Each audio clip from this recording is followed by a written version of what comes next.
Elbows Up is obviously a hockey reference from a PM who loves hockey. The most famous elbows in hockey belong to Mr. Hockey, to Gordie Howe. As much as he was a menace on the ice, was also one of the game's all-time true gentlemen. You could say the same thing about the most vicious set of elbows that Alberta's capital city has ever seen. Who's that? It's Mark Messier. And the league named its leadership award after that set of elbows, and not just because he would concuss guys that were in his way, but also because of his diplomacy on behalf of the league, and also because of how he conducted himself in public. I'm not convinced that it's ineffective until it's not. A year from now, U.S.-Canada trade talks are still at a stalemate. There's been really no meaningful progress on renewing that North American deal. Then obviously Carney's political problems will be very evident to everybody. But I think that anybody that assumed that elbows up meant someone like Mark Carney was going to tell the president of the United States to pound sand, not talk to him, not try to build a relationship, not try to find common ground, not try to find some sort of friendship. We call it the U.S.-Canada relationship. We refer to it as a friendship all the time. I think was fooling themselves. I don't know if what Carney's doing is masterful, to see if it is, but it strikes me as strategy. I don't doubt that he and Donald Trump would be dinner buddies or play a lot of golf together, but at the same time, the fact that they're talking, the fact that the president's not insulting him like he was wont to insult Justin Trudeau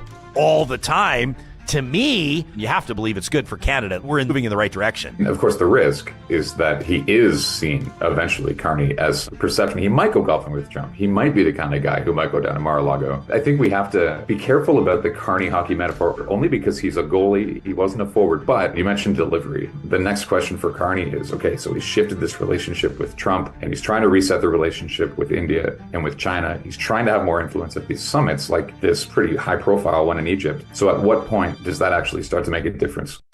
I thought, I'm going to look at these programs, I'm going to see that they can be interpreted as kind of having racist foundations. No, they're not interpreted that way. It was explicit. There are quotes from deputy ministers from the time talking about how black people can't assimilate to Canada because the weather's too cold. They're using words like they vegetate. Just the most horrible, horrible things. Women caregivers coming from the West Indies and being greeted at the airport with like syphilis test shots. And you look back, I talked about my grandfather coming in the 50s. The reason why he was given landed immigration status, and a few years later it was temporary, is because that's when the bulk of immigrants to Canada stopped being white. They stopped being Italian like my no-no. They were coming from South Asia and Africa. And the Canadian government explicitly said things like, we don't want these people to stay here.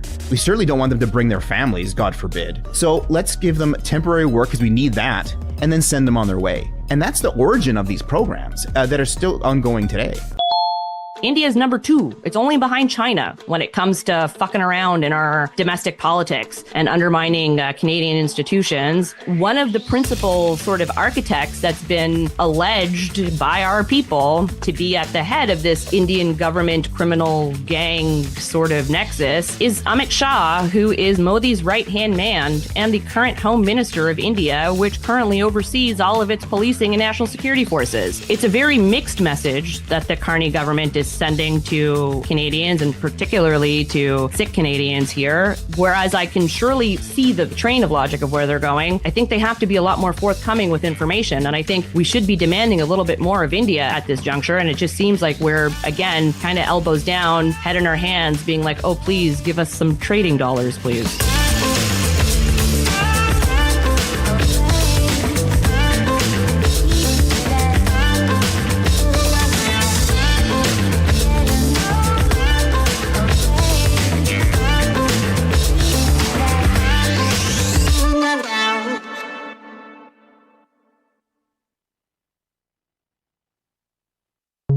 This is a relay project.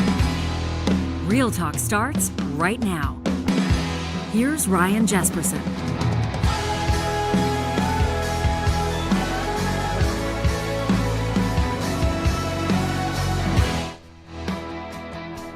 Well, Real Talkers,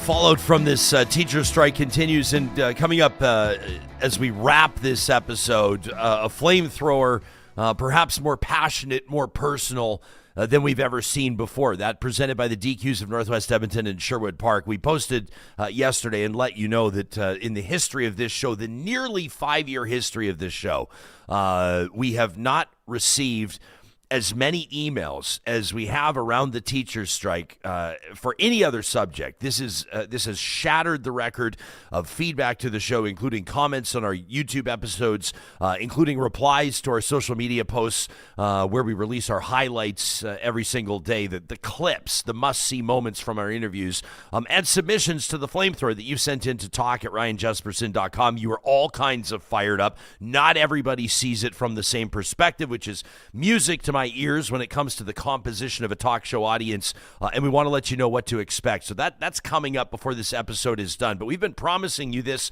special edition of the Real Talk Roundtable for quite some time, as Canada hosts energy and climate experts from around the world on the heels of that G7, those G7 meetings in Kananaskis, Toronto, now home for a couple of days to experts from around the world who will take some of those higher level discussions and endeavor to turn them into policy and into action. We've rounded up 3 experts that'll be joining us today in our feature interview presented by Mercedes-Benz Edmonton West, and I look forward to seeing what Real Talkers have to say on this subject. This is one of those issues that never go away. We reference it all the time. A government will look at it provincially or federally that has to find that sweet spot on doing everything it can to support the economy that, of course, drives the nation, employment and otherwise, that pays for our programs, so to speak, and the environment, where we live, the water we drink, the air we breathe.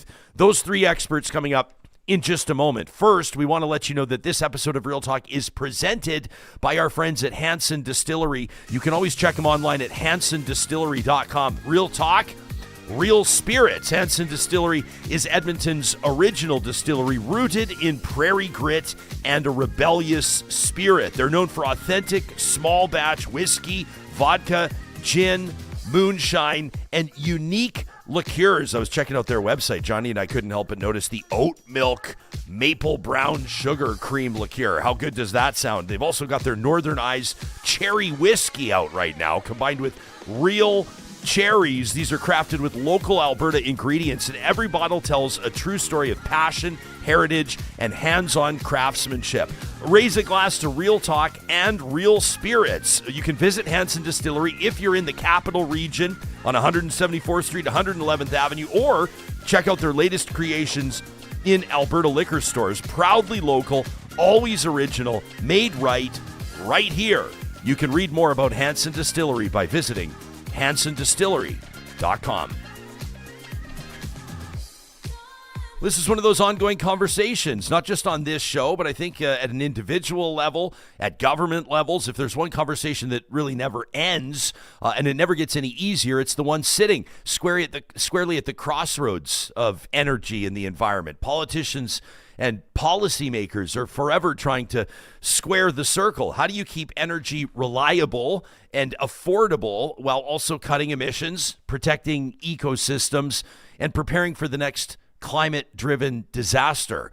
They're doing it all under the pressure of an economy in transition, voters that are demanding action and, again, affordability, and industries that simply don't turn on a dime. So this week, those questions are taking center stage on the world stage, and Canada's hosting the G7 Energy and Environment Ministerial in Toronto. This is a gathering of some of the world's most powerful countries, hashing out how to make good on the promises that their leaders made right here in our home province of Alberta back in June in beautiful Kananaskis country. On the agenda over the next day or so, energy security, innovation, resilient communities, and protecting freshwater and ocean ecosystems. In other words, everything that will not only define our economy, but also our quality of life for generations to come. And the stakes couldn't be higher between wildfires, rising costs, a global race to net zero. The question is not whether Canada can lead, it's whether we're truly ready to. And that's why we've tapped 3 of the sharpest minds in the country to break this down. David Keith is a professor and founding faculty director of Climate Systems Engineering Initiative at the University of Chicago. David's the founder of Carbon Engineering, formerly a professor at Harvard and the University of Calgary. He splits his time between Canmore and Chicago. Sara Hastings-Simon, a familiar name for anybody following energy transitions across Canada and around the world. That's where she's at. Policy, business, technology, a policy wonk, if you will, a physicist turned management consultant and a professor at the U of C, where she teaches in the energy science program and co-leads the Net Zero Electricity Research Initiative. And Ed Whittingham is a clean energy policy finance professional specializing in renewable electricity generation and transmission, carbon capture, carbon renewal, and low-carbon transportation. Ed's a public policy forum fellow, formerly the executive director of the Pembina Institute, of course, a national clean energy think tank, and our guests also collaborate on the popular Energy versus Climate podcast. It's nice to see you all today. Thank you so much for making time for us for this Real Talk Roundtable. Ed, do I see you wearing your Toronto Blue Jays blue this morning? Absolutely, Ryan. I mean, it's a big day today. It's Game 6. I was in Toronto for the 3 games in LA. It was really quite something. And I even after the forum that we'll talk about, I hosted a private watch party. Oh, wow. And had a bunch of folks, not just from Canada and the US, but from Europe coming to watch as well. And for some of the Europeans, they called it an anthropological sporting event. Yes. For them. But yeah, pretty exciting to be in Toronto this week. Yeah, no kidding. So go Jays. And of course, Toronto also home to this G7 Energy and Environment Ministers meeting. We're going to get into a ton today. I want to encourage all 3 of you to speak freely, treat it like we're all just out having coffees together. But Ed, why don't you tee it up? Why are you hoping that, every single Canadian and certainly everybody that's going to catch this podcast is focusing on what's happening in Toronto? And I'm not talking about the baseball game. Yeah, nor Halloween. Like, it is a big day. It's a huge but day. It's the last day of the G7 Energy and Environment Ministerial in Toronto. There's so many things going on, Brian, that it might require an oat milk cream liqueur. Nicely played, buddy. Well played. Yeah, how do you like that shameless plug for your sponsor? Very well done. Yeah. So, I mean, what's happening is Canada is hosting a couple of major events in Toronto, and one is that G7 Energy and Environment Ministers meeting. And it's co-hosted by the Minister of Energy and Natural Resources here in Canada, Tim Hodgson, and then the Minister of Environment and Climate Change, and that's Julie DeBrusson. But at the same time, they're also, Julie DeBrusson in particular, is hosting a ministerial on climate action, and that includes G7 reps, but also officials from China and the European Union. And so, given everything that's going on, we've got so many things happening. You still have wars going on. You have the trade tensions across the world. You have, the latest, excitement that's coming out of the United States. It really is a good time to be talking about energy and environment. And as you say, I mean, ultimately, how do you turn policy, how do you turn what they talk about into policy, and how do you turn it into action? And I can tell you, it's a little easier to do the former than to do the latter, as we know with governments. Yeah, no kidding. Lots of chin wagging in Toronto this week. Absolutely. And Sarah, I think a lot of people that saw Mark Carney win the Liberal leadership and then win this election, albeit with a minority government, immediately started to wonder how he was going to manage relationships with the provinces, for example, premiers that were looking for different political policy, Alberta's premier in particular, looking for the lifting of restrictions or hurdles that would stand in the way of a new pipeline. Some within the Liberal caucus are starting to wonder whether or not Carney will respect Canada's international commitments in past. I mean, it's not easy for any political leader. And of course, you got 40 million people watching to see what's going to happen next. Yeah, and I think people are, starting to be a little bit disappointed, honestly, with the pace of Carney's action on climate. We've really seen, I would characterize it as a move backwards on a number of the climate policies that the previous Liberal government put in place. Obviously, famously, the consumer-facing carbon tax, but not just that. There was a pause put in on the policies around electric vehicle adoption. There hasn't been any move forward, and there's talk about a move backwards forward on the oil and gas emissions cap, which really is about holding the sector to the types of targets that they had proposed previously. So, in some sense, I think we're seeing a lot of, it's fair to characterize it as delay on climate, which, we really can't afford. Obviously, we're all waiting to hear what the sort of next budget will come out with and what the climate policies will look like there. But the ones that have been floated, like natural gas with CCS and a focus on hydrogen again, it kind of feels like we've gone back to the 2000s with some of the failed climate policies there. I'm wondering whether I should break out my Nokia brick phone and my iPod Click to be talking about these, because it really feels like that time. Well, nice references there, by the way. David, you, as mentioned, you split your time. You've clearly got life figured out, splitting your time between two of the great communities on planet Earth, Chicago and Canmore. Well done there. What, in your estimation, does Canada need to prove, if anything, to its G7 partners right now on energy, on innovation, on climate? Canada both needs to actually keep doing something to cut emissions, but also Canada has to win economically. Canada has to deal with its long slump in productivity. Canada has to figure out a way to realize that as a relatively small country with lots of natural resource assets and educated population, it kind of underperforms in lots of ways in business terms. And to do that, I think we need a different way to make decisions that are essentially kind of industrial policy we just don't do well. Picking up on what Sara said, this kind of throwing out of these kind of half-baked, we're going to vaguely do something on hydrogen with no clear strategy. I think this happens again and again. I would say the previous government, the Trudeau government, had a climate policy that was ambitious, but also had 1,000 complicated little tidbits in a way that really never focused on anything. And that's just not a policy that can get some kind of world-leading Canadian firms, Canadian clusters of firms that can actually compete in a global market. To do that seriously requires a lot of effort in just a few places. And what I'm hoping for with Carney, but I don't think I've seen much of yet, but also maybe they haven't got there yet, is the willingness to really encourage a kind of focus and to bring industrial experts and academic experts together to make some hard decisions about what we're actually going to focus on. The business of the kind of endless triangulation politics of say this to make this group happy and that to make that group happy, which then means you don't focus on anything, is a recipe for not competing in a global economy that's increasingly hard competitive. Okay, so David, let's stick with you, and then I'll invite Ed and Sara to just jump in. But what would, like, when it comes to actually making that happen, when it comes to your wish list, like if you were calling the shots, what would be the end result? I actually I have some ideas, but I think to do that right requires more. This is a very process answer, but requires a process that can make some hard decisions and zero out some things. I mean, the U.S. famously had a successful process for closing a bunch of military bases, a kind of base closing commission. And I think on a bunch of these climate and energy topics, we need to be clear that there's some things we're just not going to do. And there's a limited set of things we want to do in a way that really could work in an international stage. I think it's conceivable that there's stuff on CCS we could do, but it can't be across the board. I'm actually quite skeptical that it's just doing CCS from the oil sands, because I don't think that's kind of sellable elsewhere. It's conceivable there's stuff we could do on nuclear. It's conceivable there's stuff we could do on critical minerals and batteries. But you can't do all those things, and you need to have a way to really put weight behind a few of them.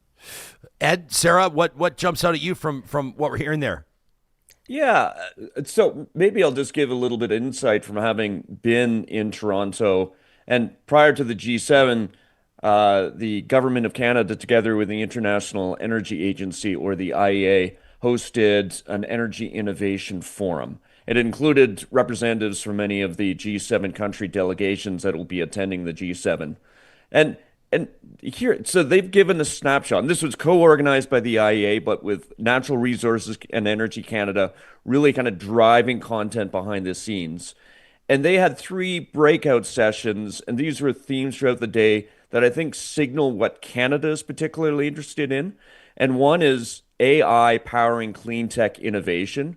And, Minister Hodgson, when he got up, he's the Natural Resource Energy Minister, talked about This is the next industrial revolution. We've heard that before. It's about the integration of data, industry, and climate systems.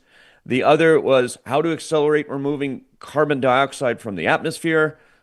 You'd mentioned David is the founder of Carbon Engineering, one of the leading tech companies that is doing that in the world. Sorry, another shameless, in addition to oat milk flavored liqueur, shameless plug for David's past. Ed, if you keep delivering these so seamlessly, you can just keep it up. We've got no problem with it. I told Ed I'm really more in the cherry liqueur. That the oat milk wasn't doing it for me. Yeah, I mean, and the good news is, guys, is that Hansen Distillery has a little something for everybody. Well, there you go.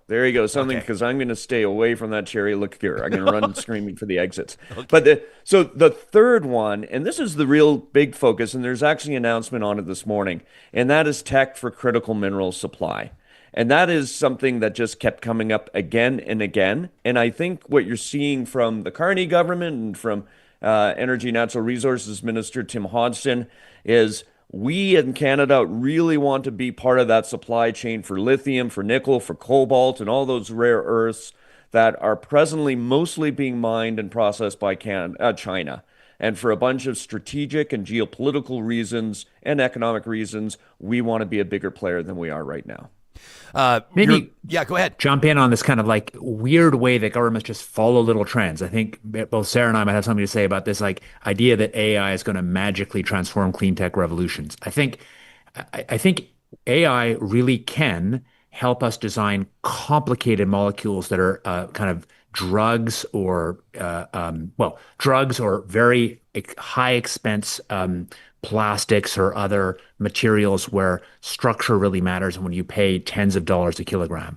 But I think for the kind of commodity things in energy, it's much less likely AI plays a big role. Sarah, do you agree? Yeah. Oh, and just to add on to that, I mean, I would broaden that to say I think that Canada falls into the trap that happens with industrial policy where you follow too much what your major industries want you to do. And I think we see that happening across the board, whether you're talking about Ontario and the vehicle manufacturers or Alberta and the oil and gas industry.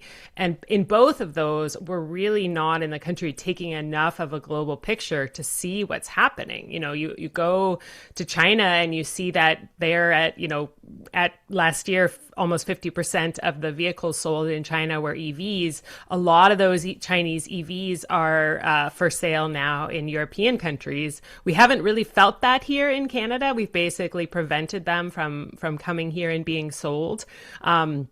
But I think that can only go on for so long before, we really almost replay the story with the Japanese entering the vehicle market that we kind of went through a number of decades ago. And then similarly on the oil side as well, too, there are many countries around the world that are, China included, that are making big efforts to change the amount of oil that they import as, broad energy strategies for their countries.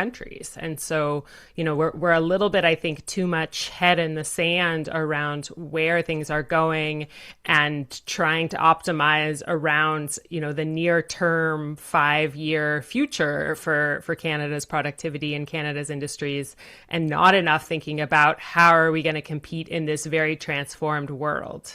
Sarah, I want to stick on that for a second. We've heard, we'll hear consistently in conversations around, whether it's carbon pricing or emissions caps, or even critical mineral strategy like this.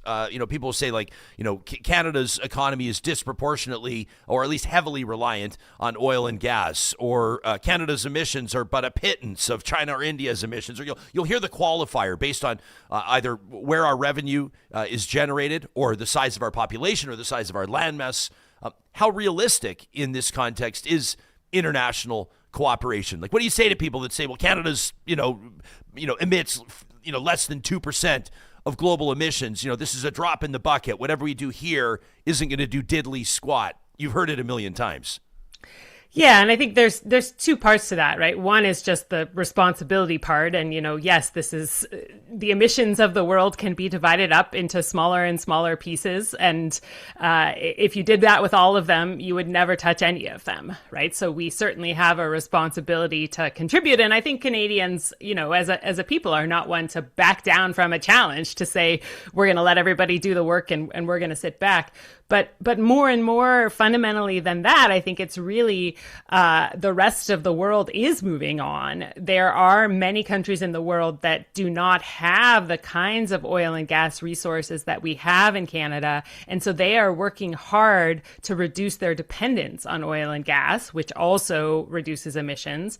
But by the way, it reduces their need for the product that we're selling. And so, even if you set aside the climate piece for a minute, the economic piece says that we really need to figure out what to do when, this decades and even centuries long increasing demand for oil globally turns around. And I think it's hard to wrap our heads around it, but it really, I would put serious money down saying that we are going to see this peak and decline in oil, in the next decade. Well, yeah. Fossil fuels, though, and this is where the three of you have more expertise than I do, so pardon the entry-level nature of my question, but, you'll hear from people that'll say, there's still going to be global oil demand for 30, for 40, for 50 more years. In your estimations, your professional opinion, Ed, what's the truth? So, yes, you will see demand, but I think what we're seeing now is a looming peak, a plateau, and a slow decline of oil demand. And it's really being driven. So there are a bunch of pressures that are just driving a reconfiguration of just energy production and consumption generally. One of the big ones is that now 50% of vehicles rolling off of assembly lines in China are electric. And you're seeing that's four-wheeled, you're seeing that's two-wheeled. And what you're seeing is that Chinese demand for oil has really peaked. And you're not seeing other emerging economies like India picking up that slack. In fact, the nature of India's economy is very different. We actually have an energy versus climate show that will draw up in a week or two, doing a deep dive on India. And so for the first time, I think you're seeing a real, in a genuine outline of what peak demand for oil is going to look like. And then in a case like that, you have to ask Canada, well, what does Canada do? How does Canada compete in a market in which the supply, the demand is peaked, and therefore you get downward pressure on the price? Now, that's oil. One of the pressures that we're just facing generally is the trade fragmentation, we call it the reglobalization. It's not deglobalization, but it's reglobalization. So the trade fragmentation that we're having from the Trump administration throwing tariffs on everyone and her cousin is now meaning that nations, they have to build more energy and industrial capacity. And for them now, industrial policy really equals energy policy. And that's going to play out in oil and gas as well. So you're seeing the Chinas of the world, not only is their demand going down, but it's partly because they don't want to be so reliant on expensive foreign oil that they don't produce much of themselves. What would the Jumping in. Yeah, go ahead. I'm sure there will still be substantial oil production in 2060, but it'll be a long way down. And the point is, in a market that's declining, the value added, the amount of real new money you can extract is just not that big. As an Albertan, I want to keep a bunch of oil operating for a long time, extracting the most money we can to pay for it, because that's part of what drives the Alberta economy. I'm no dummy, but we need to use it to build something else that can win for our kids. We can't just think we're going to sit on that declining asset forever.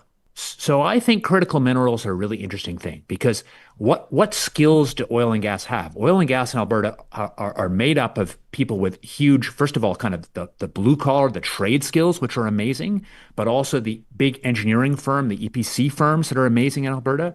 Those skills are exactly the kind of skills you need to build a globally competitive business to do processing of critical minerals.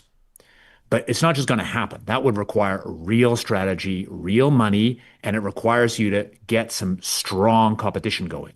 Part of the reason China's been so successful in cars is they've got like Wild West capitalism that we on the supposedly capitalist side have forgotten how to do. They've got this enormous number of companies competing viciously, and a bunch of them are fail, but that's how they'll build up really strong supply chains and build some strong companies to win. And if you were serious about doing that, you could build from the foundations of the skill set that Alberta has in terms of these EPC companies, in terms of the skills of people in Alberta. You could build on that, but you can't do that with like one little program among 20. You'd have to do that as one of the couple of national things you were focusing on. Sarah, does the energy transition play out differently for Alberta versus the rest of the country? Yeah, I think it does based on what are the skills that we have, as David said. I mean, good industrial policy takes what you have, what the resources are, whether those are natural resources in the ground or the resources of the people and the skills and knowledge that they have, and turns that in a new direction. And this is not just, pie in the sky stuff. In fact, this is exactly what we did before in Alberta to create the oil sands. Some of my research looked at the role of government. When we talk about industrial policy, really what that means is, government spending money, quote unquote, picking winners, and investing heavily into opening up new sectors of the economy. And that's exactly how we ended up with the processes that extract oil from the oil sands underground, the SAGD process. The first tests and pilots of SAGD were 100% government funded in Alberta under the Lougheed government. Later oil companies sort of bought in to those retroactively, but this was a really great example of industrial policy. And so the key is, as David said earlier, is really being bold and picking some winners. And, government is not going to get it right 100% of the time. If they did, then private industry would have done it. So the fact that, sometimes industrial policy fails is really not an argument that you shouldn't do it. But you got to do it carefully, and you got to do it in a way that benefits the people and broadly. And it's not just throwing a bunch of money at private industry to do the things that they want to do. It's really government taking a leading role on the basis of the kind of skills that we have. Yeah. Ryan, I might be a little more pessimistic than my two podcast co-hosts about Canada's ability to compete in critical minerals. And I say that if there's one sort of dominant theme that I took out of the meetings I attended in Toronto, for sure, it's this emphasis on critical minerals. And it's partly, and Canada just this morning, like they announced a new critical minerals production alliance that Canada will play a leading role in across the G7.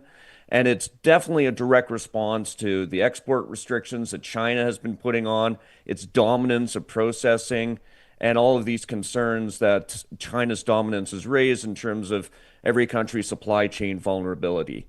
However, when you look at where Canada is right now in terms of producing the things that we need, like lithium and nickel and cobalt and copper, Canada doesn't really register yet, as compared to Australia and Chile, Argentina, of course, China, Indonesia, the Philippines.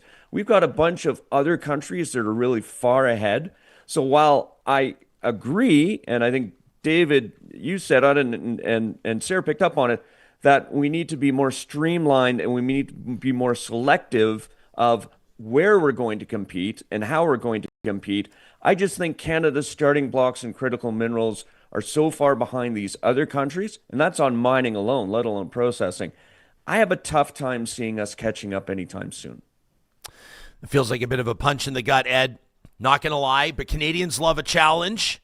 And we're going to pick up this conversation in just a second. That's Ed Whittingham, joined by Sara Hastings-Simon and David Keith. They're the co-hosts of a live interactive webinar and podcast, Energy versus Climate, where they break down the trade-offs and the hard truths in the energy transition in Alberta, Canada, and beyond. You can check out energyversusclimate.com, and we'll link to that in the show notes. Aurora Astra is not 100% convinced on carbon capture and storage. Mark is in our live chat as well with questions about orphan wells. Essentially, we'll get to that as we continue to explore, or let me say we're parked Johnny, I don't know if I want to say idling in a conversation with so many EVs. We're parked and idling at the intersection, permit me, of energy and the environment, of energy and climate, in a special edition of the Real Talk Roundtable presented by our friends at Mercedes-Benz Edmonton West. You know, Solar by Kubi has been a proud partner of Real Talk ever since day one as one of Western Canada's busiest solar installers with an impeccable reputation through its first 10 years. Kubi has set the bar high, and they want to remind you that just because that federal Canada Greener Homes Loan Program has come to an end, that was at the beginning of October, it doesn't mean that solar's out of reach. There are still plenty of federal and provincial programs, incentives, and financing options available to you as a homeowner or a business owner. The difference is, if you're being honest, it can be hard to know what you qualify for, and that's where Kubi comes in. Their team will help you navigate the options, figure out the available programs, and guide you through the entire process. And that way you as a home or business owner don't have to sort through the fine print yourself. Kubi makes it simple, approachable, and stress-free. If you're ready to make the switch, you can explore solar solutions today at kubi.ca. That's KUBY.ca. We're so proud to be partnering with the Royal Alexandra Hospital Foundation as they celebrate 125 years at the Royal Alex. Every Tuesday on Real Talk, we bring you a story of a life or lives transformed. In many cases, lives saved at the Royal Alex. It's echoes of the Alex. And of course, I probably don't have to tell you that this hospital is so much more than a building. It's a place where moments of care have echoed through generations. The team at the Royal Alex has let us know that Real Talkers have been in touch with them, submitting their own stories of echoes of the Alex. You can also send those our way to talk@ryanjesperson.com. You could see your story featured. And if you'd like to contribute to the next 125 years at the Royal Alex, consider a donation today at givetoRoyalAlex.org. As Ed mentioned, it is Halloween. It's going to be a great weekend with all those little trick-or-treaters out, and Friesen Brothers has you covered. Everything you need for displays, for your front porch, maybe for a centerpiece as you host your friends' spooktacular produce like vampire repellent, of course, Alberta garlic, or what about that hairy fruit, rambutan, tentacle lemons, they call them Buddha's hand citrus, and ghost peppers that can have a Scoville heat reading of over 1 million. I'm going to steer clear of those. Don't forget family favorites like Halloween, jack-o'-lanterns, pineapples, and of course, Frankenstein kiwis. You can make your Halloween extra spooky with Friesen Brothers. Don't forget, November 1st. That's a day from today. 15% off all grocery purchases of $75 or more. And California Closets reminding you that it's always free to request a consultation, to sit down with one of their designers and to envision how your space could be transformed with a custom closet or a storage solution. Nobody does it better than California Closets, including those Murphy beds that integrate seamlessly into your design, transform your home office into a guest room in mere seconds. Everything that this Canadian-owned company manufactures happens right here in Alberta. They're very proud of that, and all of their installations are guaranteed for life. You can request your free consultation today by visiting their website, californiaclosets.ca. We're hanging out with three of Canada's foremost energy policy experts. Dr. Sara Hastings-Simon is joining us, Ed Whittingham, and David Keith as well. They're all co-hosts of that Energy versus Climate podcast. And Aurora Astra is in our live chat, powered by Park Power, says CCS, carbon capture and storage, will never be 100% capture. There are diminishing returns with increased capture. 75% capture is to mitigate impacts from CH4 generation. That should be the goal, says Aurora. Perfection is the enemy of progress. Not everybody's on the same page with carbon capture and storage. It's safe to say there's some healthy cynicism around it. The Prime Minister himself, when he was on this show on September 10th, referenced the Pathways Alliance initiative, and I know that the Liberals have some faith in that, but I'd be grateful for the three of your honest and courageous assessment of this plan, which I know this technology Alberta has big plans for.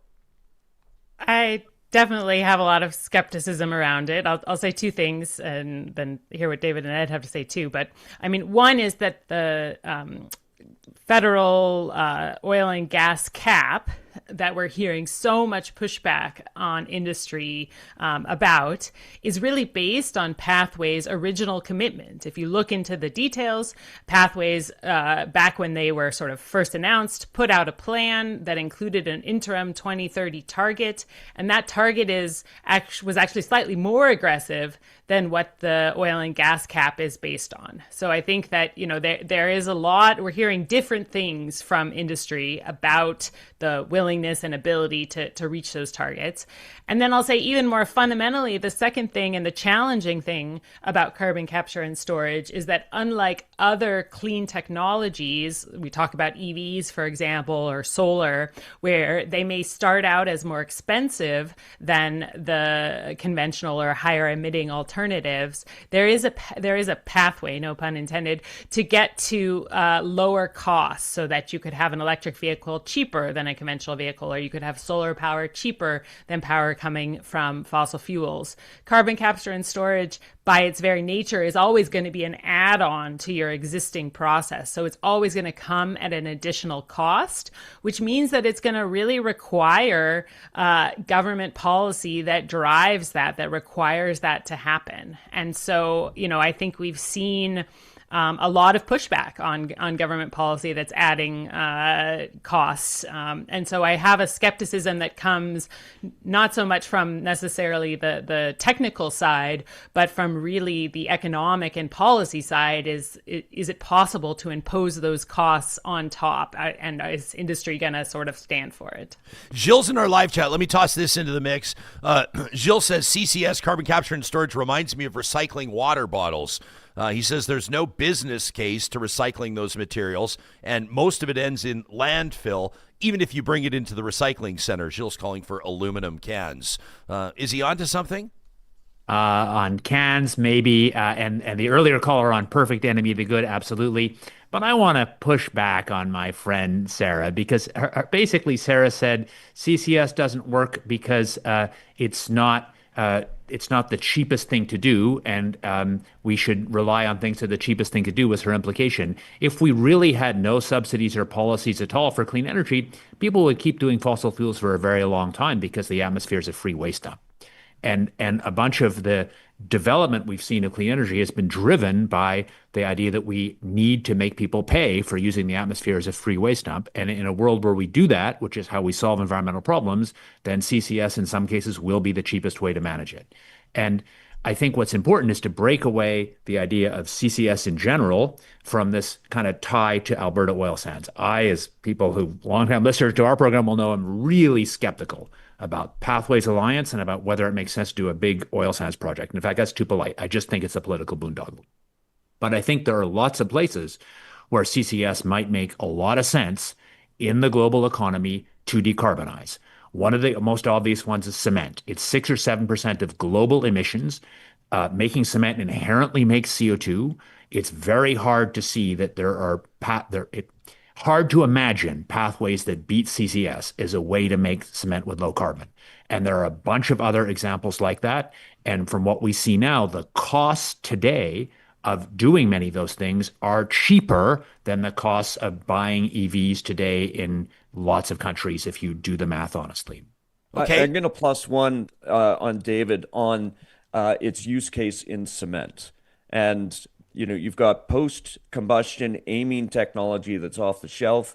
And in fact, Ryan, right there in Edmonton, you've got Heidelberg Materials with its Edmonton plant that has been for a long time developing a CCS project that would have a very high capture rate. I think over the life cycle, they could actually decarbonize 95% of the emissions. So, with cement, other pathways, electrification of kilns or sort of theoretical chemistries, but it really does come down to CCS as being the big hammer you can use. And I will also plus one, and this has been a theme on energy versus climate, and I know Sara shares, I feel comfortable saying Sara shares that skepticism in the oil sands, that it's very expensive, and even if you had the government of Canada write a blank check to the producers and say, we will cover all your costs, but, ultimately on the CapEx side, and with the investment tax credit, and I worked very much on that investment tax credit, you have already producers getting 50 cents of every dollar they spend back in their jeans in the same taxation year. Even if you then covered 100%, it's still hard to imagine shareholders saying, we're going to ante up our share, even if it's small, because those shareholders have to think that the world is going to get serious on climate change, and therefore it justifies the ante, the share that the companies themselves have to put in. And I don't think shareholders feel that right now in this political and investment climate. Now, I say that, the massive caveat is I've talked to people in the know who are, privy to the negotiations between the Pathways Alliance and the Canada Growth Fund, and by extension, the Carney government, who feel actually quite cautiously optimistic that a deal is going to happen. But for me, I don't think it's a good use of our public dollars. I want to let our audience know that we will be talking to James Fan, who's the big cheese over the CCS Knowledge Center. People can check out ccsknowledge.com for more on that. He's going to join me Monday, right after we talk to Supriya Dwivedi. So that interview with James Fan is coming up Monday at 9:15. I'd be grateful if the three of you, as fellow podcast producers and co-hosts, would give me a fair, focused question to ask James on Monday. Does one immediately come to mind? Yeah.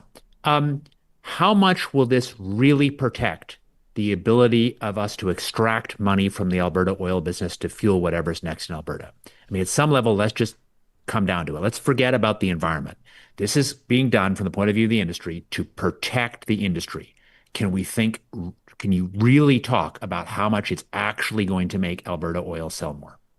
David, we will clip that and I will play it for him verbatim, and I'll be curious to see what he says. People can check out that interview Monday at 9. Boomshanker X in our live chat is absolutely correct in stating electricity generation is going to be a big deal over the next 5 to 10 years. And look no further than if I say the tiff between Alberta and the feds, you would say, well, which one? But there's been one ongoing around Alberta's electricity generation and coal versus natural gas. And obviously, I don't need to lecture this panel on that. Can Canada have both low emissions and affordable energy?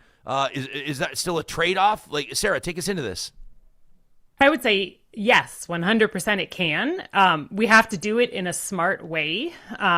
There's a lot of misinformation around some of the policies going around. We're not necessarily talking about a net zero electricity sector by a specific date when it comes to the federal policies. But the keys to having a low carbon, affordable electricity sector are building out a lot more of the electricity production that you're showing on the screen now, a lot more solar, a lot more wind. It's building out transmission lines to be able to connect and trade and share electricity so that when the sun isn't shining and the wind isn't blowing, we can be using electricity here in Alberta that it comes from hydropower in other provinces. And when the sun is shining and the wind is blowing, as it does better in Alberta than in our neighbors, we can be selling them our energy in that form. And then we also need to be smarter about the ways that we are using that electricity. There's a lot that can be done on the so-called demand response side, which basically means right now, as electricity users in the household, we don't think a lot about when we use electricity. And that's reasonable. Most of the things that historically we've used electricity for are things that we want done at a certain time. I can't decide to cook dinner 5 hours later just because there's going to be a lot of wind power then. But once I park an electric vehicle in my garage, once I start heating my hot water with electricity, I have a lot of ability to shift when I'm doing those things. I don't care whether my car charges at 5 p.m., at 10 p.m., at 1 a.m., as long as it's charged when I get up in the morning and I need to go somewhere. Similarly, I don't care when the water that I'm using for my shower gets heated, as long as it gets heated and stored. And so we have to make all of these changes across our electricity sector. And if we do all of those, then yes, not only, can it be reliable and affordable and low carbon, we can even in some cases reduce the cost compared to what we would be paying for electricity that comes with more carbon emissions. Did either of you want to add to that? Sarah nailed it. Okay, perfect. I want to. There's a million things we can talk to, and I'm going to respect the three of your time. If it's cool with you, we'll go another 10 minutes because there's some subjects that we haven't explored yet. Is that all right with all three of you? I know we're taking you into overtime here. Okay, if you need to bolt, just bolt. Ed, you look like you maybe have a World Series party that you need to get to. You're still dreaming about the oat milk liqueur. I'm still dreaming about the oat milk liqueur. I might have to break it out before game time. That's not a bad I will idea. say a good friend here in Canmore, Paul McKendrick, actually got the outdoor projector, movie projector equipment that the town has. Yeah. And he's setting it up in his cul-de-sac. So another shameless plug for all you Canmorites listening. Go over to Woodlot Lane and check out the big outdoor screen that Paul McKendrick set up. Do you want to maybe give his phone number if anybody has any questions about the party that they can call? I might come down to Canmore for the party. Very welcome, Brian. Very welcome. As long as they bring oat milk liqueur, it's all good. I'll right? bring I'm I'll bring a Paul will box. be happy with that. I'll bring all of Hanson's fantastic offerings. A comment here says the United Conservative Party, obviously Alberta's government, has completely undermined the confidence of investors with the stupidity around the renewable energy moratorium. That's what I think they mean by that. Do they mean something else? REM, renewable energy moratorium, and the renewables that's pause? what they mean. Oh, Yeah, and that sounds also right. actually a new market designs as well too. Okay, did that do? I mean, it was 6 or 8 months. I mean, it was pretty wild to watch. Did it do irreparable harm, Ed? It did. So I remember that day because I actually went to see Oppenheimer with David and his wife and a couple other friends. And a great film. David's got this amazing personal connection to the growth, well, from his University of Chicago ties. We walked out, and then suddenly I turned my phone back on. It had blown up with the news of that moratorium. And it really has done damage. It was a self-inflicted gunshot wound, if you'll pardon me the analogy. And I take the government, in this case, you can't, even Peter Lougheed, a little history lesson, Peter Lougheed in the early 2000s thought we actually needed to pause oil sands developments to let our environmental management systems catch up, because clearly the pace of development was exceeding the management systems, their capacity to deal with the impacts. He was laughed out of the room. The great venerable Peter Lougheed. What are you talking about? They would never do that to the oil and gas industry. Needlessly, they did that to the renewable electricity industry. It was about 8 months. They've come out with some pretty restrictive new requirements. And it really had to do with Danielle Smith throwing some red meat to not the voters who made her premier, but the UCP base that made her leader of the UCP in the first place. And the Penman Institute, my old outfit, has some good data to show the billions of potential investment capital that is now gone on walkabout. It's now gone away. That is now looking at investments in other jurisdictions, because the last thing you want is to have this kind of uncertainty and dealing with what is clearly antagonistic government toward renewable electricity development. Premier Smith says solar belongs on rooftops. It doesn't belong on the ground, meaning go ahead, homeowners, and put up your little 4-kilowatt systems. I have one. Instead of building 300, 400 megawatt industrial scale, utility scale solar. And I think that's just the wrong decision. Laughable when you think about it in context of the U.S. Even in the Trump administration, with all the talk about oil and gas, there's a huge boom in solar builds. And, I think it's not completely unfair to think of Danielle Smith as a kind of mini Trump, and Trump didn't go, there's no bans on solar installations here. How do you, Ed, you're an expert, talking about business and the environment. How do you get private capital, I guess, to move faster on solutions like this, on climate solutions? What's the key? What would an intuitive, progressive, business and climate-friendly government manifest? Well, I think the government was heading in the right direction. And if we take just renewable electricity, and to be clear, like solar is very much an Alberta story. If you look at and all the things that Sarah was talking about around adding more electricity, uh, Canada overall, it's solar is going to play much less of a role than it's playing in other countries in the world. A shameless plug for Energy versus Climate. We had a show a few weeks ago called The Great Energy Showdown Solar Takes All. And in it, we talk about the very bright future of solar around the world. That future is less bright in Canada, which is still dominated by wind, hydro, and combined cycle natural gas. But you want that investment capital to come in. And I was involved. I worked with Green Gate Power on a few projects like the Traverse Solar projects, 460 megawatts. At the time, the biggest solar project in Alberta. And they brought in the Copenhagen Investment Infrastructure Partners as part of that. And why? Because they had a great project. They got out their pencils. They shaved the numbers. But at that time, you had real regulatory clarity and certainty. And most importantly, on something like this, you had a PPA, a purchase agreement from Amazon and other tech companies. So you had guaranteed offtake. If you can provide certainty and then you can show the investment capital that you've got a market for your product, whether it be energy or oat milk liqueur, then you're going to be able to bring in that capital. Dwayne in our chat here says Jim Prentice, as the last Alberta progressive conservative premier, wanted coal-fired power plants decommissioned in Alberta and for pollution reasons. Says that he wanted more wind power and more solar power for Alberta. That from Dwayne into our live chat. Do the three of you think, Sarah, you look like you have something to add. Let me get the question out and then I'll go straight to you. Are politicians too, we talk about election cycles and that mindset and how it can be, it's rarely good for anybody except politicians to be thinking in 3 to 5 year cycles. Are politicians too short-term for that reason, job survival, in their own thinking to manage a decades-long energy transition?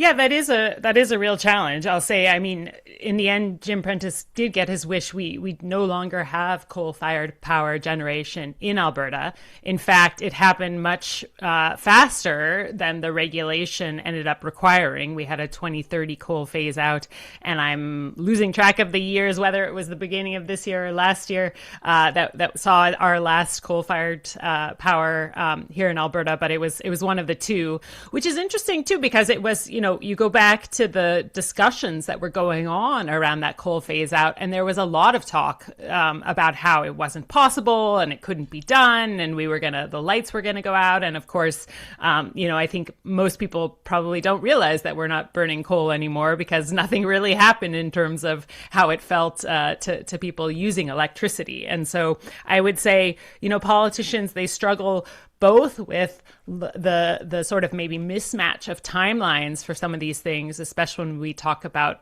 economic policies that are delivering really growth and jobs and building up new industries. That takes time. But there's also the challenge of losing capacity in government and losing sort of knowledge. And so, who do you trust when there are a bunch of industry folks saying the lights are going to go out if we don't have coal-fired power? That's pretty scary. Nobody wants to be responsible for making the lights go out and ruining the electricity sector. And yet it turned out, hey, it actually was completely technically possible.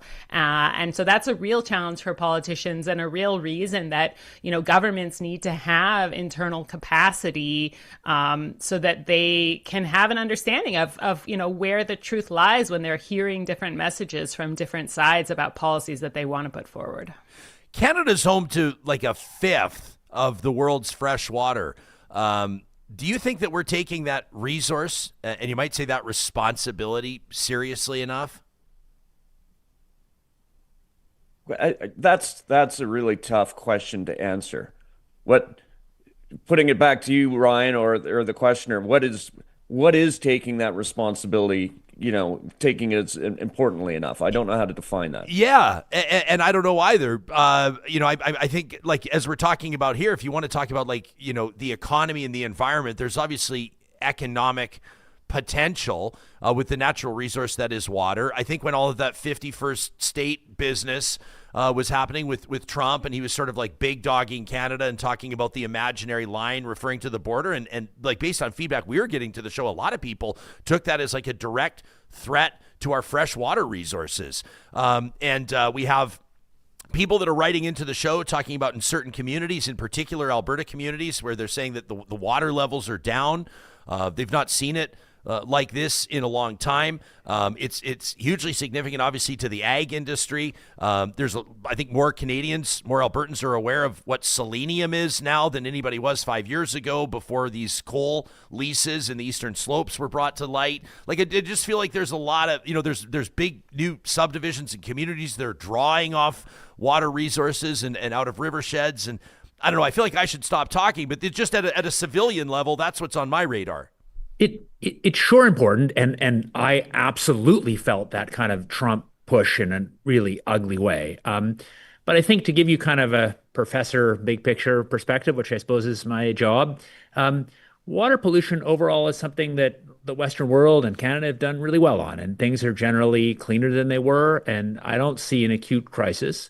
Air pollution we've made progress on, but there's lots more to do. If you kind of look at direct measures of like the ways environment is harming human health, air pollution is far more important than water pollution, and there's lots more work to do.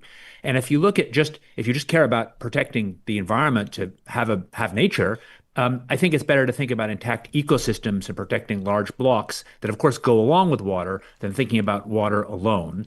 And finally, of course, one of the biggest things that's going to change water availability in Canada is climate. So then we've got to think about how to stop climate change. So I of course, water matters, but and I don't quite know where the question was coming from, but I think it's probably more effective to think about managing climate change, managing big intact ecosystems, managing air pollution, and kind of letting the water take care of itself. That maybe is too glib, because of course the reason water's cleaned up is because we have all sorts of regulations and technologies in place. I want to ask the three of you a question. Oh, go ahead, Sarah. You look like you have something. I was just going to say, it sounds like you should have one of my colleagues from the Faculty of Science at UCalgary on, because I know that they're doing some great work on water management and what we should be doing here in Alberta. Would you put us in touch? That would be great. Will do. Would love to do that. The sign of a good roundtable is when it begats other roundtables. You know what I'm saying? Two questions to close. We'll wind up, not to put a pit in everyone's stomach, but with natural disasters and climate change. And I just want to sort of make sure that we touch on that. But we do have a question. Mark Doran's watching us right now from the Polluter Pay Federation. He's a fan, or at least he's an audience member, of energy versus climate. And he checked out your most recent episode. I'm showing it right now, Drill and Dash, the oil and gas liability crisis, with Martin Olshinsky from the University of Calgary, a smart fella. Mark's feedback, he says the problem with a recent energy versus climate podcast about unfunded oil and gas liabilities, about orphan wells essentially, is the guest, Martin, essentially threw in the towel on making polluters pay. Mark says the price tag per person is too big. What would the three of you like to see happen with Alberta's orphan wells and these environmental liabilities? In short, I'd like to see action that requires companies to be taking some of the profits that they're making and putting it back to cleaning up what they said they were going to clean up while they still have those profits. I think we have an opportunity now to do so. The sector is quite profitable now, and now's the moment to make sure that we are not, as Albertans, left with the full bill to pay. Ed? I was just saying, like, minutes before we jumped on the Zoom, Ryan, I provided an intro to Martin Olshinsky, who you mentioned, to the folks at the Polluter Pays Project. So clearly it's buzzing. They'd reached out to me and said, hey, could you hook us up? And, so happy to hear that. I would just completely echo what Sarah said. We need, and the last time, Ryan, I talked to you, I had resigned my position on the board of the Alberta Energy Regulator. If you remember that, that's going back a number of years now. Yeah. And that, by the way, that interview after that and the front page article on the Globe, boy, did I have a fun media day that day. But thanks for being the one to, thank you for book giving me first. Thank you for giving us the exclusive. We appreciate it. But we really need the sheriff in town, which is the Alberta Energy Regulator, to take this issue more seriously. And I won't go into too many of the details at +1 exactly what Sarah said, But until the Alberta Energy Regulator really gets that message from its political boss saying, you must take care of this issue, I think we're just going to continue, unfortunately, to nip at the edges of it, and nothing serious will get done. I want to wrap with anecdotally a friend of Johnny and mine. His name's Casey GreeceBall. He's a hospitality entrepreneur. He owns bars and restaurants in BC and Alberta, and he did a really informative post, kind of like just a selfie video, just talking about what it's like to run restaurants and bars in Kelowna right now. And he said one of the biggest changes that they've had to adjust to is losing 4 to 8 weeks or however long of their busiest summer season due to wildfires. And he says that they've seen huge dips in visits to that beautiful region of BC. He says they've seen huge revenue dips. He said that impacts how many people they can employ. I don't think I need to continue with the anecdote. People understand what's at stake here. How do you prepare communities? How do you prepare average Canadians, let alone big policy? That's the context of why we're talking here today. But how do you prepare people for a future where extreme weather events are they're not the exception, they're the norm now? Yep. Well, I'll tell you one quick story. The Jasper fire happened, and I want to say it was late June 2024. And of course, it was terrible. A third of the structures many people lost their homes. That happened on a Monday night. A few days after, I had a beer with Canmore's mayor, Shawn, who just got reelected to another 4-year term. Is he going to be at the watch party? You know what? Very possibly. Yes. That's a good reminder. I got to ping him and get him down to Paul McKendrick's cul-de-sac. Yes. Yeah, for the watch party. But the town had this plan. Well, the province had this plan to put in massive fire breaks, and it was on the shelf, wasn't getting attention. He said the Tuesday morning after the Monday night, fire that hit Jasper, he got a call from the province saying, how much money do you need? And that's the right response. It wasn't right that they'd sat on this report, this plan, but the right response is take it seriously.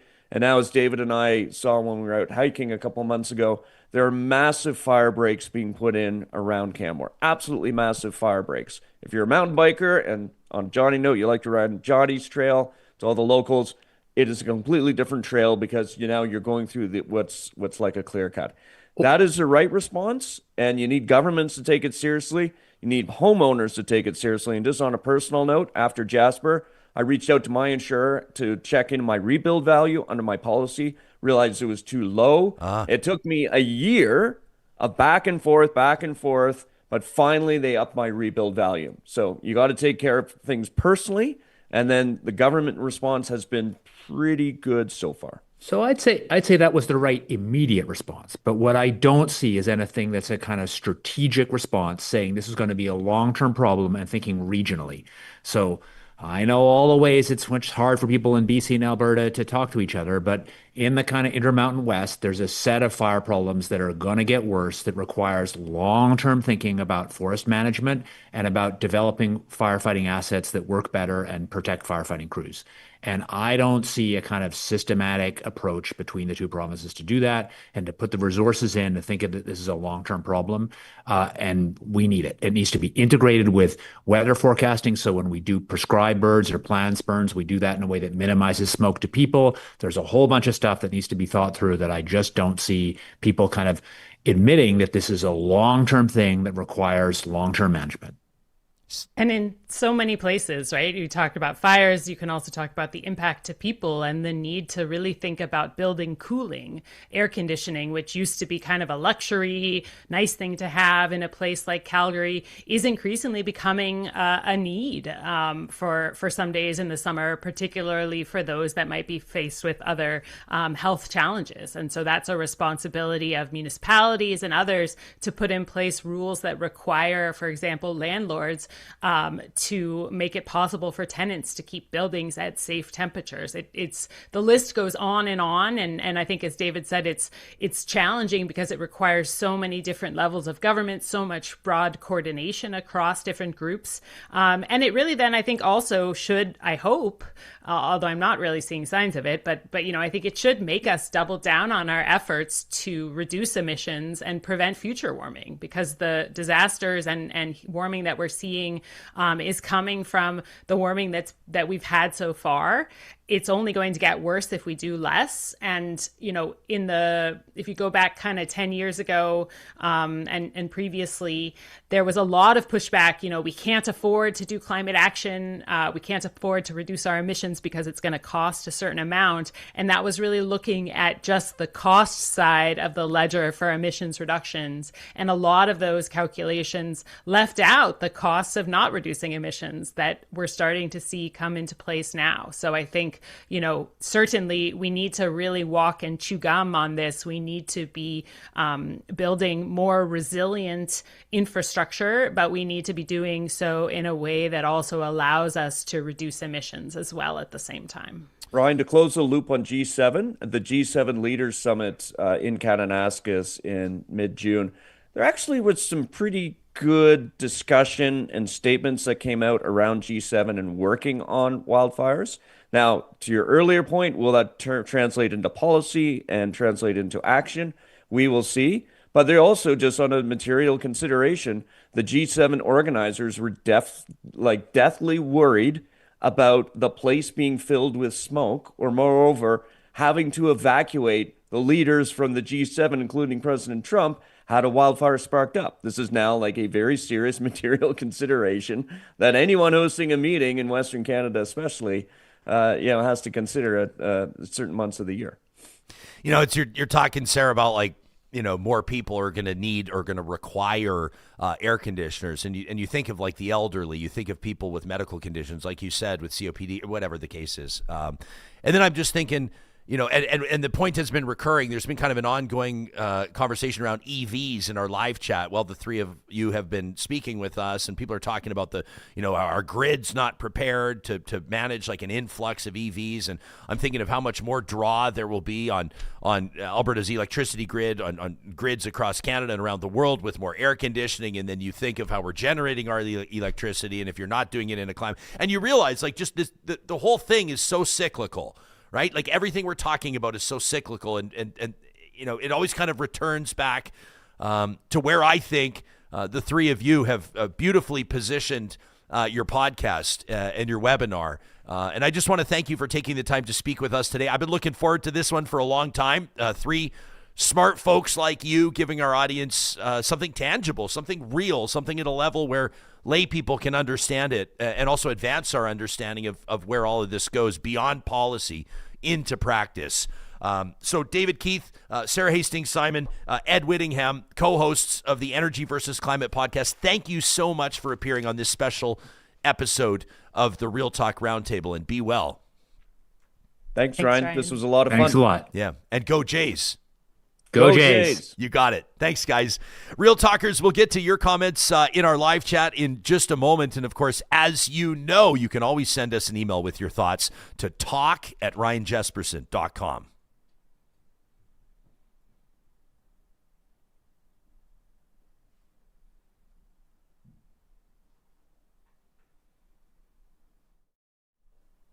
All right, we're going to get to your comments in just a minute there. First, I want to remind you that these episodes happen with the support of incredible partners like our friends at Athabasca University. If you're feeling inspired by something that you heard today on the show, maybe a career in environmental studies, maybe a career in government policy, maybe you're dreaming of an MBA, you want to move past your undergrad, but you're finding some hurdles in the way. Maybe you're not anywhere close to a brick and mortar university. You're living rural. You're living out of country. Maybe you're caring for your kids or caring for your parents, or maybe you're holding down two jobs to help pay your family's bills. Athabasca University's world-class accredited online degrees and courses are designed so you can complete your education wherever and whenever it works for you. You can learn more about the AU Advantage by visiting athabascau.ca.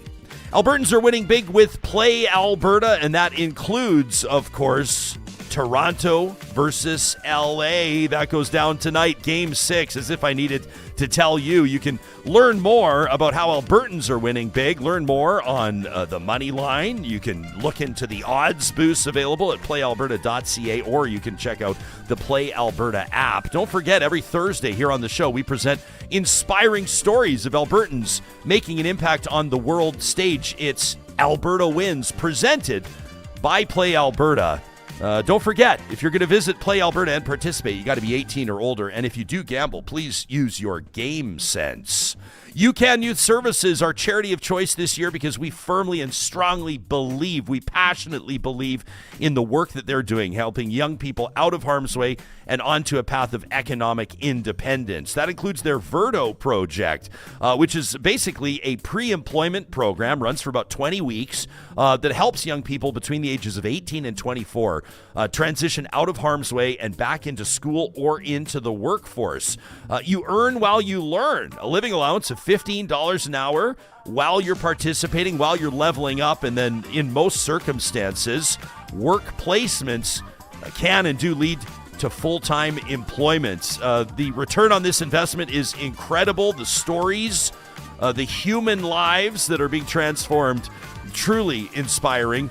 Just look to a recent Real Talk Roundtable. You can find it in our podcast archive or check it out on our YouTube channel, sitting down with a young man by the name of Bryce McCartney, just a legendary guy, just 17 years of age, a proud graduate of UCAN Youth Services. If you're an employer looking for a steady stream of young, motivated, skilled, schooled, entry-level workers, consider a partnership with UCAN Youth Services. Tim Hortons does, IKEA does, many other employers do, including those in the construction trades. Again, that's ucan.ca. And our friends at North Road Investment Council have a message for business owners out there. If you're over 40 years of age and your business is earning $200,000 or more annually, you're going to want to hear about this IPP. I know that a lot of you are asking big questions about, for example, should you pay yourself in dividends or salary for all those entrepreneurs out there? Or should you put savings into a TFSA or an RRSP or maybe just leave the funds inside your corporation for your eventual retirement? Well, this IPP, Individual Pension Plan, is a powerful retirement strategy that can provide higher tax-deferred savings over RRSPs, but it's not for everybody. And so the team at North Road has put together a clear, plain language white paper outlining the benefits and the challenges of an IPP. If you want to request that copy, connect with Marshall and Carrie and the team. You can visit their website. That's northroadic.com. Live chat powered by Park Power. It's interesting to see folks coming at the issues we're talking at, Johnny, from all different perspectives. We have rural folks, landowners, ranchers, farmers talking about the water issue, which is obviously a huge one.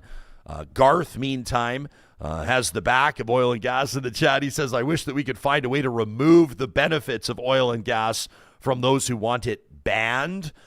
Which is kind of an interesting comment. I try to approach these conversations from like a reasonable, pragmatic, practical perspective, where we acknowledge, the ideas. I remember interviewing Zipporah Berman a short time after she said that, all the rest of the oil sands assets, she said, you've got to leave all the rest of it, leave it all in the ground. And of course, that's, somewhat of an extreme position that would have very positive environmental impact, I'm sure, and very negative economic impact, I'm sure. And in conversations like today, we endeavor to find that place at the intersection of the environment and the economy, where we acknowledge that jobs are very important and that revenue is very important and that, people need funds to live. Governments need to deploy capital in areas where it makes most sense. Policy needs to reflect those commitments.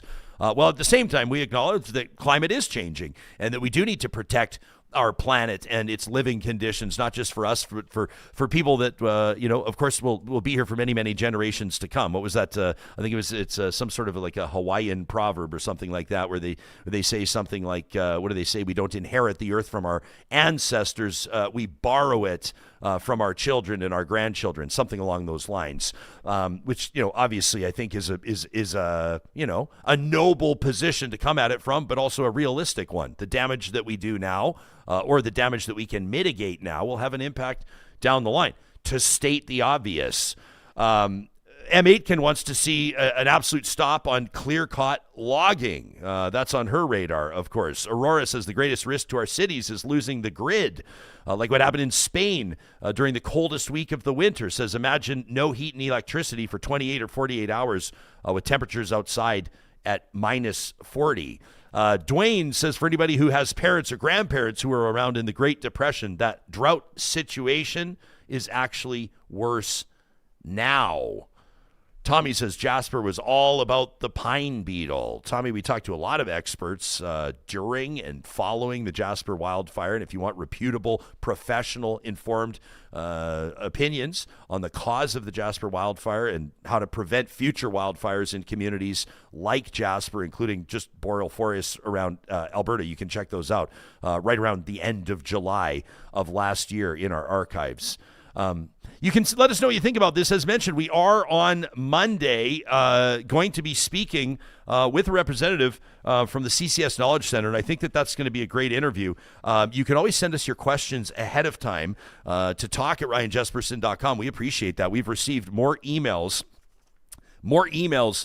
this week or over these past couple of weeks than we ever have before in the history of the show. And we've done our best, maybe not to respond to all of them, but to at least acknowledge receipt of them and to integrate as many as we can into our episodes, our most recent episodes, the majority of them about the Alberta teachers' strike. But of course, if you have a thought on what you heard here in this economic environmental roundtable, if there's something you'd like to add ahead of my conversation with James Fan coming up on our Monday episode, please don't hesitate to send us an email.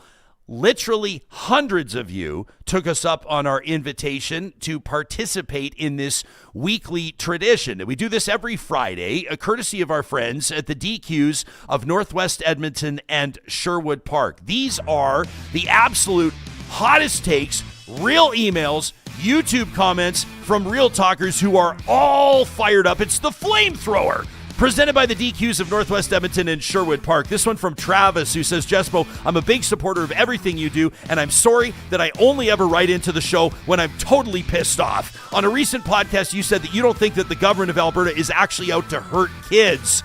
And he says, I think that's absolute bullshit. Even if they are only out to hurt teachers, they still hurt kids as collateral damage. They didn't bargain in good faith, and forcing the teachers back solves nothing. All you have is 50,000 disgruntled teachers going back and no solution to classroom size or complexity. They may be out to hurt teachers or push people to private schools to help their donors, but in the end, they're hurting the kids. That from Travis. What about this one from Tobias, who says, the teachers need to suck it up. We all have aspects of our job that we don't like, but the majority of us don't go on strike because we can't get our own way. Tobias says, I've been part of a union in my life, and we never went on strike. I'm glad teachers were forced back to work. It's not like the teachers do any actual teaching unless it's teaching boys to be girls or vice versa and trying to hide it from the parents. Thanks, Tobias. What about this one from Perry, who says, just for our first day back in class, a teacher in our school, Perry's a teacher got beaten up by a student. I teach in a junior high school in Northwest Calgary. There's no available seat in a program that would meet this student's needs. The student needs to be in a program with intensive supervision. But despite the need for such a program, nothing exists.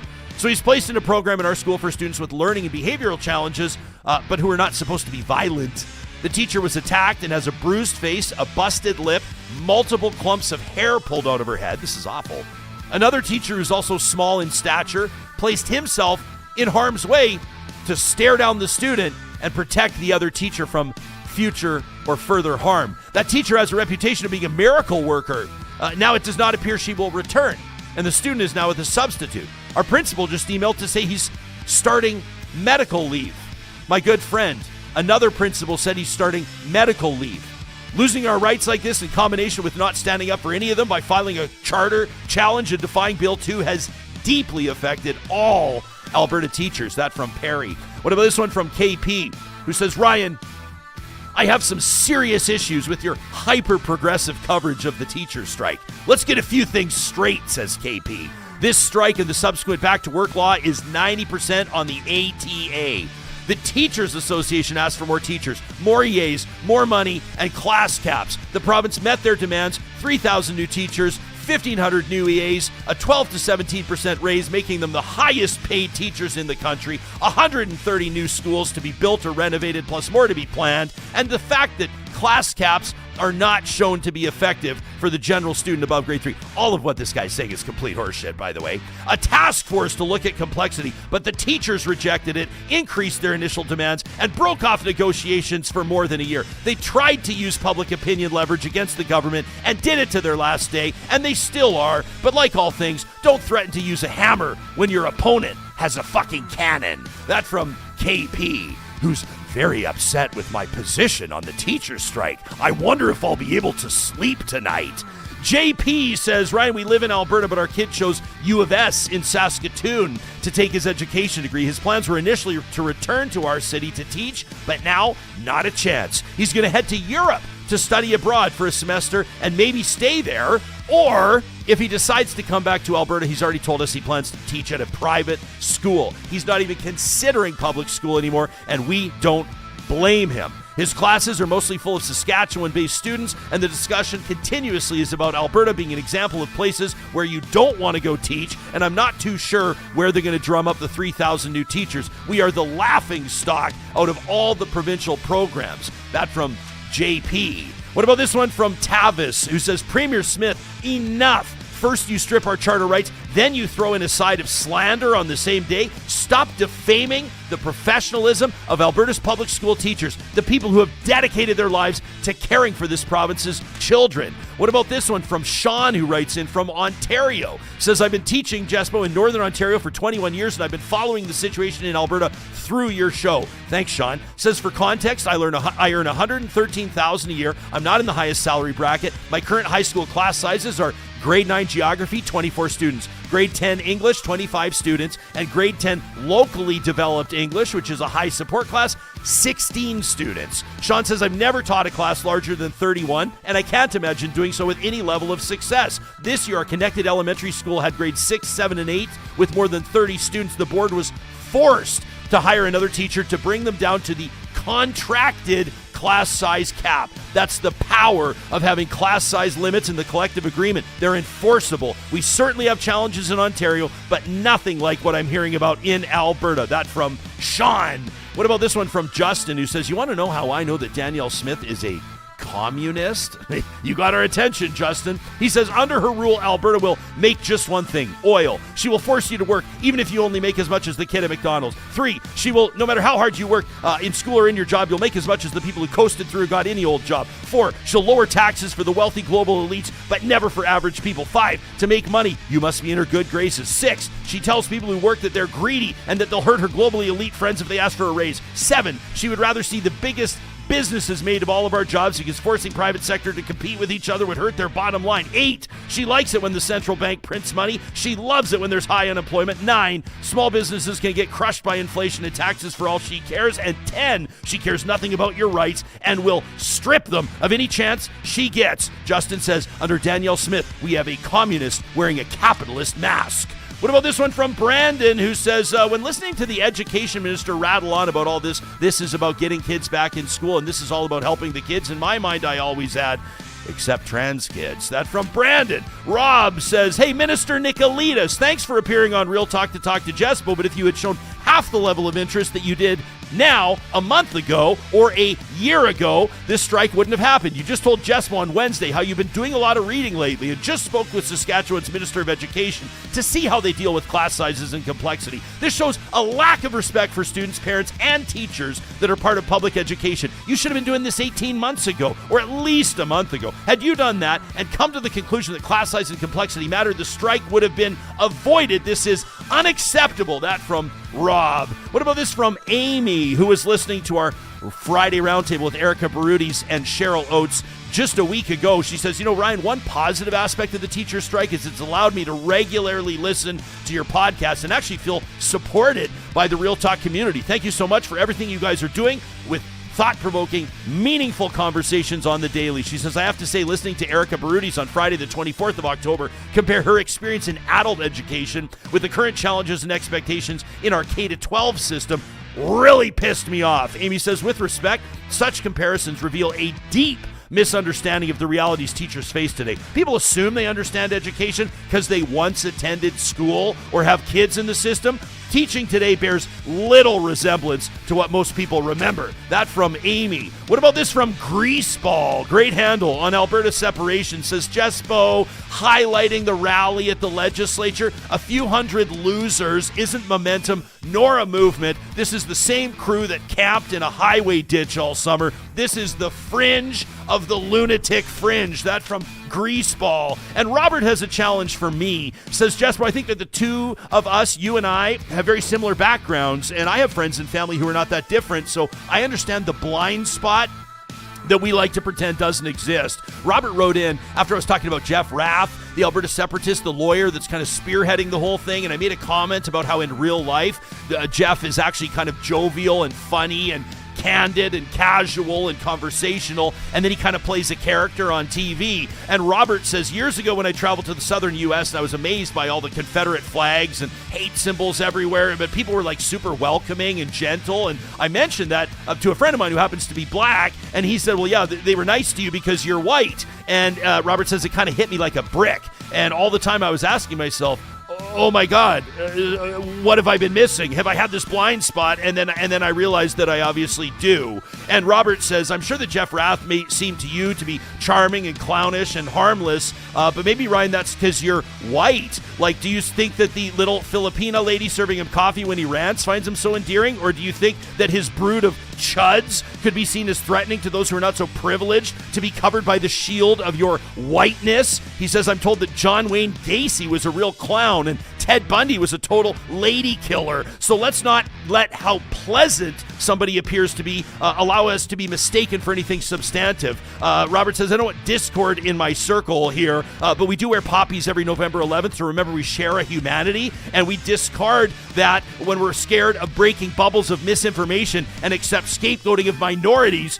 Then we're lost, he says. I would rather honor those who sacrifice and stand for truth and dignity than worry about my cousin who thinks that chemtrails will make you trans. That from Robert, who fired up his flamethrower to talk@ryanjesperson.com. You can do the same thing. Emails wide open 24/7, and we do our best to read every single one of them because we appreciate you. When you visit a DQ in Palisades, Nemeo, Newcastle, Westmount, or Baseline Road this weekend to pick up a flamethrower signature stack burger and a score blizzard, you make sure you let them know that Real Talk sent you. We'll be back at it Monday with Supriya Dwivedi, and as mentioned, further conversation on carbon capture and storage. Go Jays go. Jays in 6. Happy Halloween. Drive it low and slow through those neighborhoods. Lots of littles wearing costumes. Their eyes are shrouded.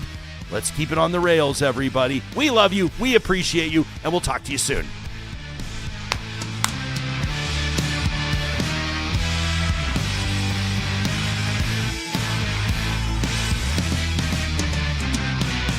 Real Talk is hosted by Ryan Jesperson.